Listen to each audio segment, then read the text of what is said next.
Hello everyone, I am back to my YouTube channel and today I want to continue talking about the three centers that we've been talking about on the last video. So on the previous video we were talking about the emotional or the heart center, and today I want to talk about our intellectual center or our mind center, our head basically.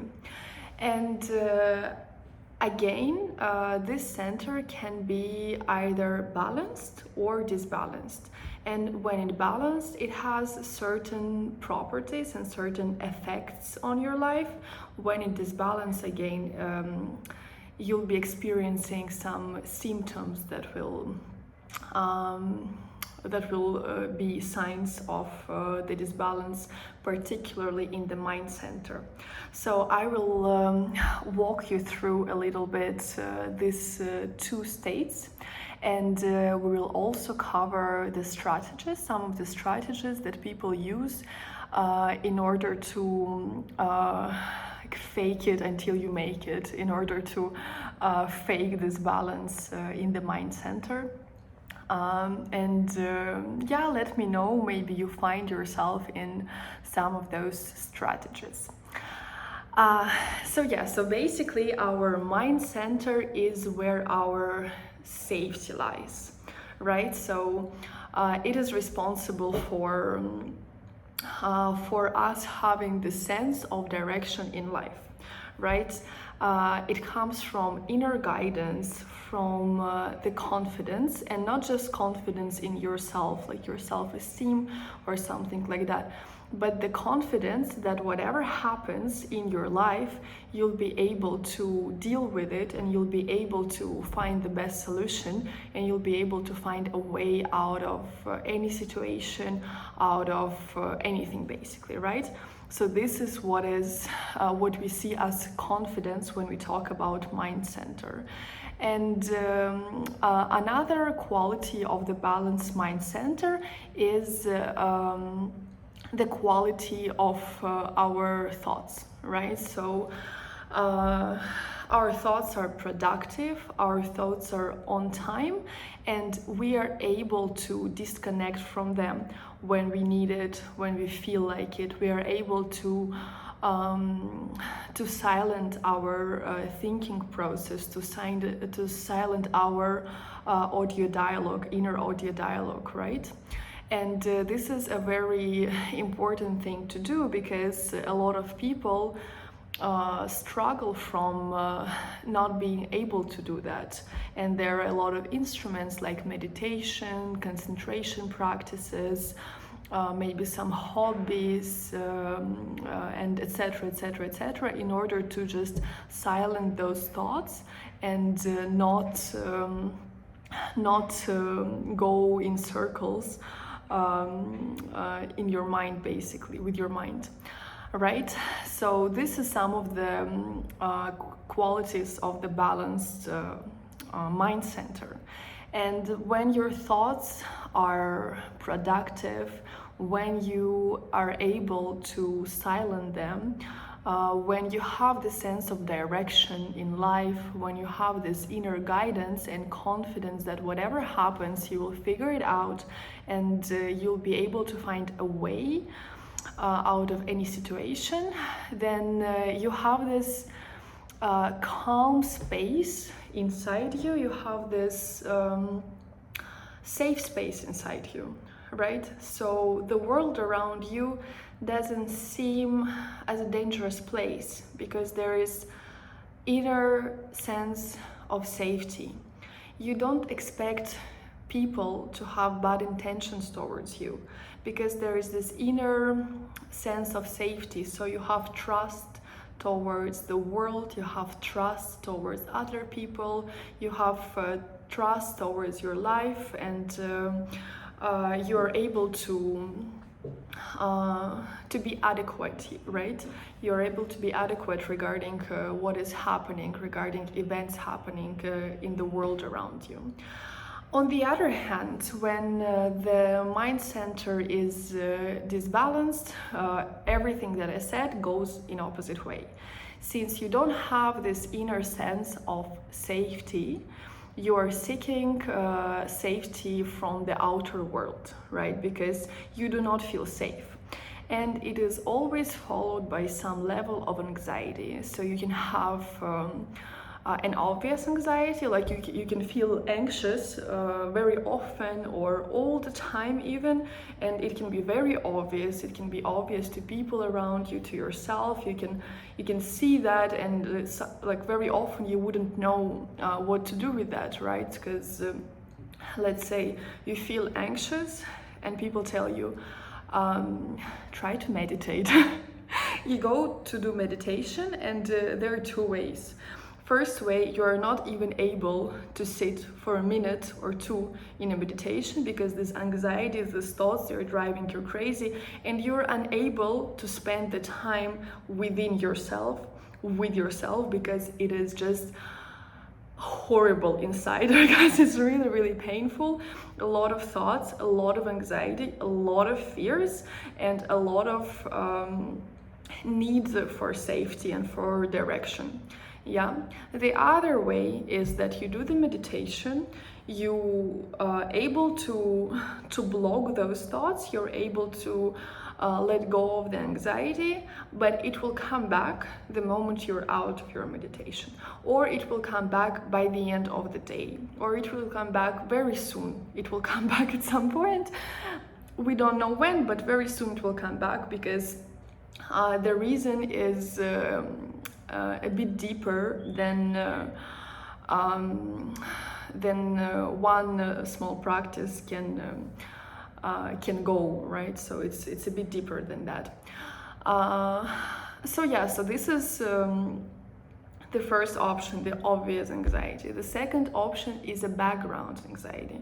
Background anxiety is when everything is kind of fine, everything is good, but on the background there is always this kind of feeling, on the background that everything is gonna go bad, So whenever you do whatever project you approach, when you, build new relationships, when you interact with people, when you do something new or when you do something not new, it doesn't matter. There is always this kind of background voice whispering to your ear that everything's gonna go bad, nothing's gonna work out, you should protect yourself, you shouldn't trust, there are a lot of fears, there are a lot of doubts, and it is very hard sometimes to notice it, but if you're being conscious about it, you will see that there is always this kind of something on the background telling you these things and stopping you from making decisions, from taking actions, from progressing in different spheres in your life. So this is what happens when your mind center is disbalanced, right? It's very hard as well to work with your thoughts. It's very hard to silence the thinking process. It's very hard to be productive with your thoughts. Being productive with your thoughts means that you think what has to be thought at the moment of time, right? So let's say you face some situation, I don't know, like let's say you have some kind of an event that you're participating in, or you're organizing, or whatever. You have some kind of an event by the end of the week, and you can have, let's say, thought that, okay, so what do I need to do? What has to be done? This is thought number one. You can think what I've done already. You can think what I need to prepare, this and that. So all the thoughts that are necessary in order to participate in this event, right? But when your heart center, when your mind center, is disbalanced and your thoughts are unproductive, you think, what do I need to do? Oh my God, what if I fail? Oh my God, what if this happens? Oh my God, what if this happens? Oh my God, no, I shouldn't do this actually. Oh no, maybe I should. Maybe this is my last chance. Oh, maybe this is not my last chance. Maybe people gonna laugh at me, but maybe people actually gonna love me a lot. But maybe they're gonna love me, then they're gonna hate me. Maybe this, maybe that. And then already you're so far away from doing what has to be done, and you're so far away from just taking this time off your thoughts that it is very, very hard to actually focus on what has to be done, to focus on something important, and to focus on something else in life as well, right? Because you're just looping your thoughts around your fears, basically, or around your doubts, around your concerns. And it all comes from the lack of this inner safety. And now I want to also explain and like talk about some strategies that we can use to gain this safety, not from within, but from the outer world, right? To fake this sense of safety. The first thing that is actually really common, and I think a lot of people might find themselves in this, is finding, first of all, and sticking to an authoritative figure, right? So when there is no sense of safety inside and inner confidence, it is really hard to make decisions. It's like really, really hard to make decisions because you always feel, oh, but what if this happens? What if that happens? And you're basically acting like a child, and you're looking for an adult, all right? Who can be this adult? This adult can be your friend, your partner, your colleague, your family member, I don't know, the company you're working for, your employer, your government, everything. Like any institution, any person can be this authority figure, this adult who you will just shift to the decision-making process, right? So if this is your partner, you'll be like, yeah, I don't want to decide, yeah, so I'll let him decide. And even if I decide, I would still go to him, and I would still, look for him approving my decision, not because I need approval for my self-esteem, like for example in the emotional center, but because when he approves my decision, the responsibility is on him. And if everything goes sideways, if everything goes sideways, I can always tell him, yeah, but you decided that, right? It was you who decided that. We can do the same with any other person. We can do the same with the government. We'll be like, okay, so I don't want to decide for my life. I want government to give me a job. I want government to give me money. I want government to provide me with everything, because this is the government. This is what it should do, right? And if government doesn't fulfill any of your wishes, then the government is bad, right? And this is a very interesting point, actually, because when we use this strategy of shifting our decision-making process and responsibility on someone else or something else,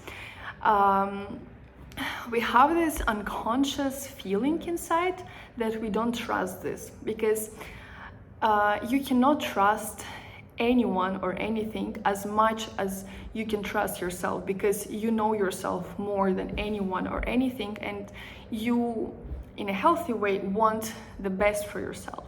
But other people and other institutions has other areas of responsibility, and they're not supposed to do that for you, right? So that's why we have this kind of feeling that, yes, this is an authoritative person, but we are always trying to push this person from the throne that we put them on. Let's put it this way. So we can shift our responsibility, let's say, on our partner, and then we can blame the partner for not doing this job right, for doing this job bad. We can say, oh, you are like this and this and that, you didn't take the good care of me, and something like that. We can be very provocative, we can be very criticizing and very judgmental towards people and institutions that we shift our responsibilities to. So this is really it's a really tricky strategy, because on one hand we need this this is actually how a lot of kids do, right? So my parents are 100% responsible for me and my life. I want them to give me money, to buy me food, to buy me clothes, for this and that. But they're also bad because they're not letting me have my freedom and this and this and that. And I would do this differently, and I would do this differently, but I cannot because I'm too small. Yeah, I'm just a baby. Yeah. So, and this is how a lot of adults always act, often act. So the other responsibility, the other strategy that we can use in order to gain this sense of safety is to be overthinkers and to try to plan and prognose every event, everything in our life, right? So we have like a whole list of plans for the entire day, for the entire week, for the entire month, for the entire year, for our entire life. Everything is planned day by day, hour by hour. I mean, of course I exaggerate, but you will see something like that as well. Yeah, so I exaggerate in order to make it more obvious. So we have this like need, like very strong need to plan everything very thoroughly, to plan how people will react to everything, to plan how things gonna go, to plan everything, to see all the worst case scenarios, all the risks, to be prepared for life, because we don't want to leave even the smallest room for the surprise, because surprise goes in different directions with safety, right? Because I planned everything, there cannot be any surprises, right? Because when surprises happens, and then you're like, okay, and what do I do now, you know? And surprises will happen anyways, because we deal with people, and people are the ones that are alive, you know, they're unpredictable. It's hard to 100% predict their reaction. It's hard to 100% predict what's gonna happen in the world. Everything is changing all the time. And this strategy it is also kind of a perfectionist strategy, when you're trying to make everything perfect in order not to be surprised basically by anything. You're trying to learn as much as you can. You're trying to get as much information as you can about everything and everyone in order to build this kind of a map of the world in your head, so you know each step of the way where you're going.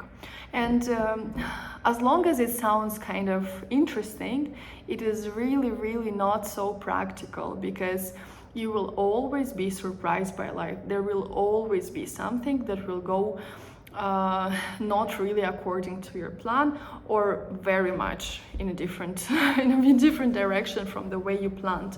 There will always be something. And there is a lot of tension, because when this happens, you're kind of how do you say, on the one hand you can be rigid because you think this is how it's gonna go, yeah, and when you're rigid you break easily, yeah. And on the other hand, you can be way too flexible, when you can be like, hey, this is possible, this is possible, this is possible, this is possible, this is possible, and I need to prepare for this, and this and that, and then you're like not here, not here, not here, not there, and you end up being anxious all the time, you end up feeling a lot of stress, a lot of tension, and whatever happens outside of your map, you're just like, you don't know what to do, like at all, you know, you're just paralyzed and you don't know what to do, you don't know like how to react. Yeah, I think this is enough for this strategy. And the other strategy is very interesting, is again, when you have this anxiety, fears, doubts, lack of inner safety, and you're like, okay, I don't want to feel this because it feels not nice. Yeah, it feels not nice not to trust people. It feels not nice not to trust the world around you, to see it as a dangerous place. It doesn't feel good to have this anxiety all the time. It doesn't feel good to plan everything all the time. Then what I'm gonna do, I'm gonna just like take it all, put it all together and put it somewhere very, very far away or very, very deep inside and pretend that it's not there. And do I need to explain how this strategy is not sustainable? Honestly, because what you're doing is basically you're pushing down, you're suppressing your emotions, and you're avoiding and ignoring something that will sooner or later reveal itself and come out to the surface, right? And if you have, let's say, a reservoir, it has some kind of capacity, right? And the moment it's overflowing, it will just budish, and then you'll have to deal with it. So people who are tend to suppress all these negative emotions, all these negative thoughts a lot, in order to how do you say that? In order to avoid making a decision, in order to avoid actually finding a right solution, they tend to fall into depressive states quite often, or every now and then, and sometimes really for long, because your body needs to process, your mind needs to process everything, and it doesn't go away. You need to find a sustainable way to work with it, all right? This kind of strategy also very often goes in a way of non-attachment, because when you don't have the safety within you, when you don't have the confidence, and when you don't trust people and the world around you, it is much easier not to get attached to people a lot, not to get attached to places a lot, and to kind of always want to have this freedom, whatever the freedom means, right? So it's hard to build any kind of relationship with people. You can also tend to have multiple partners at the same time, because it's like a plan B, you know? So, okay, if this one don't work out, I cannot trust any of them, but if this one don't work out, I can go to this one. If this one, I can go to that one. If this one, I can go to that one. And then you end up with nothing and no one, and probably depressed as well. Yeah, so you are not wanting to have any kind of attachments, and it's not the way Buddhists explain it. No, it comes from the space of fear here, of fear that you cannot trust, yeah, of lack of trust. This is the base of this non-attachment strategy. And you're basically end up kind of going from one place to another all the time, looking from one person to another, from one to another, and blah blah blah and stuff like that. So you cannot really again make decision, because there is no trust in yourself. Because when you decide, let's say that okay, so now I am building relationships with this person. Doesn't matter, is it friendship, is it romantic relationship, is it family, is it business, is it work, doesn't matter. It's not like you need to trust them. You need to trust yourself that the decision you made is gonna work out for you. And if it's not, you'll find a way. So this is where the inner safety is. This is where the inner confidence is. Yeah, something like that. I think that's been enough for today. And now also I would like to invite you for a little practice that we can do at the end of this video to balance our mind center a little bit, and maybe to process all the information that that you just consumed from me. Yes, and also try to see if you find yourself in any of those strategies, and if not, maybe you can come back to this video at some point, because as I said before, all of those strategies are really, really unconscious. So we are doing this and we often have no idea that we do this. And even our mind can actually protect us from this and hide them, right? So hide them behind something. So it's very kind of easy for us to run away from from this kind of patterns and this kind of strategies, because they're in a dark spot, let's put it this way. Okay, so now let's do this short practice. Just find a comfortable space. Maybe sit down, maybe lay down. If you're standing, you can just keep standing, and close your eyes. Close your eyes and just take a few moments to breathe naturally. Focus on your breath. Inhale and exhale.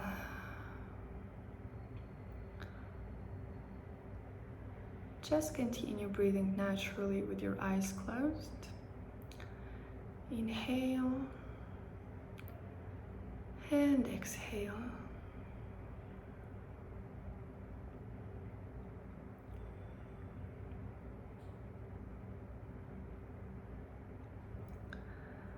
Take a few more rounds. Focus even more on your breath. Try to detach from any thoughts and just focus on your breath.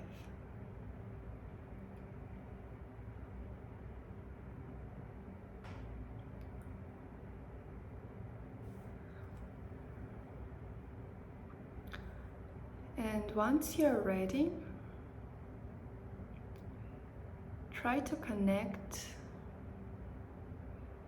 to your mind.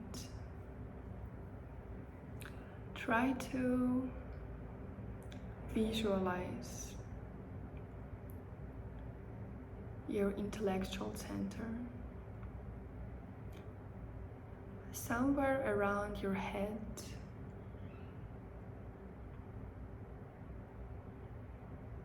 Keep breathing naturally. And just try to feel this area of your head, of your mind, your brain, your intellect.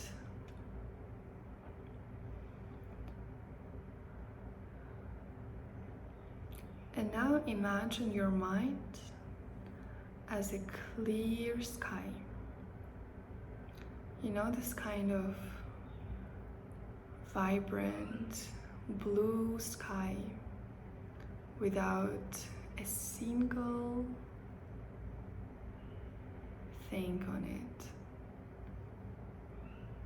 without any birds, without any clouds, without the sun, just this blue, blue, infinite sky.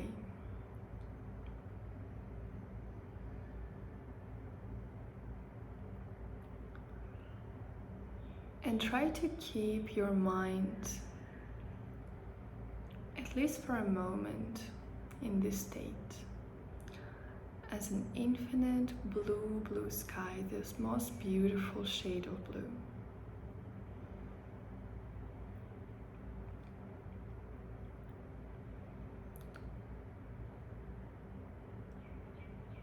Just hold this clarity, just hold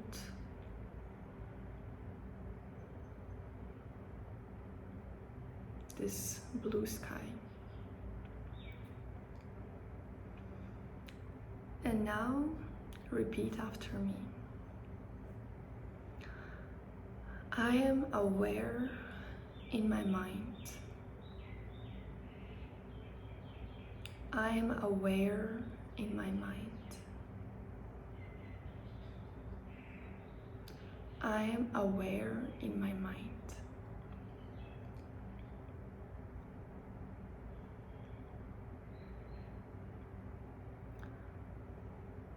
You can say this as much as you need to,